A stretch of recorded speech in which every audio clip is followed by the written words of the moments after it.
5 days to kick off of the first NFL Sunday, and the coyness of Mike Tomlin is over. He had his press conference leading up to Steelers at Bengals, and as expected, certainly when it came out over the weekend that Mitchell Trubisky was voted a captain. Go figure that. They made him a captain. So he's a captain. You're not going to bench your captain. He is, in fact, starting. This is Mike Tomlin earlier today. Mitch Trubisky is our starting quarterback and our captain.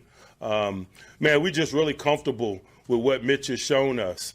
He's a guy that came to us with franchise quarterback experience, if you will. He's comfortable in those shoes. He's been the focal point of a football team in an organization before. He's had success in doing so. Like I mentioned when we acquired him, he took the Bears to the playoffs 2 out of 4 years. He has a winning record as a starting quarterback. Those things were attractive to us. His athleticism and mobility were attractive to us. He took care of the football in stadium. All our quarterbacks did, and I think I'd be remiss if I didn't say that. It's good to come to decisions based on what people are doing as opposed to what people are not doing. And, you know, you texted in our Rich Eisen Show inter-office text chain the news. I forget which one of you guys you texted it amongst the group, that it was Trubisky 1, Mason Rudolph 2, and Kenny Pickett 3 on the depth chart over the weekend. And I'm like, that makes sense because Cincinnati you can't start the rookie in Cincinnati. You can't. And so I'm like, it makes sense because if Trubisky gets hurt, you need an old hand like Mason Rudolph at the controls. Well, it's now Pickett, number 2 in the depth chart, and Tomlin was asked about that. Really pleased with the growth and development of Kenny. That's why he's listed as number 2. I thought his acceleration of development really took off once we stepped into stadiums and once we start stepping into stadiums.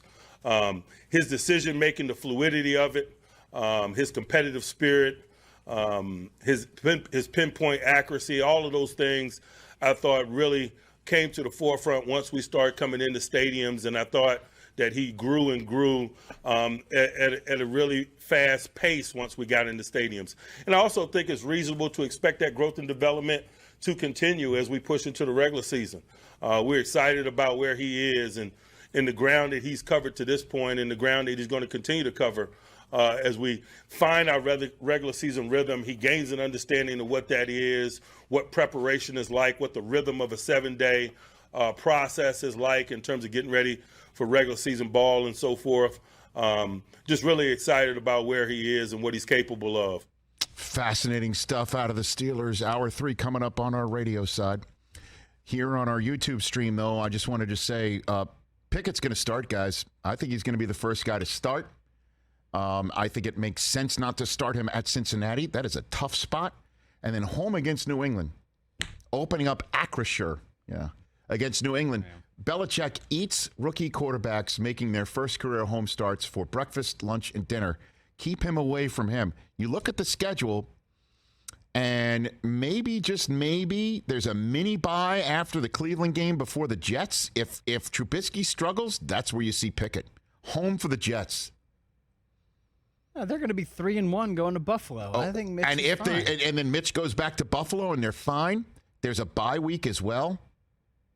Maybe after Pickett's the bye. 2 for a reason, though, man. That's a little tough stretch at Buffalo, Tampa, at Miami, at Philly. It's all a tough stretch because on the back end, you got home for New Orleans, then you got another Cincinnati, and Indianapolis I think they're going to win the South.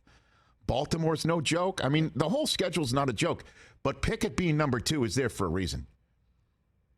He's there for a reason, and that's because he's going to push Trubisky, and if Trubisky falters, you're going to see. How about this? Here's my prediction. You'll see Pickett start a game before Jimmy G if everybody stays healthy. That might be your old hot take there. Pickett, Jimmy G, or Ritter, who starts first? I'll take Pickett. I'll take Pickett. He's number 2 for a reason, I think. And they're really high on him, but not high enough to just throw him into the jungle, if you will, week 1.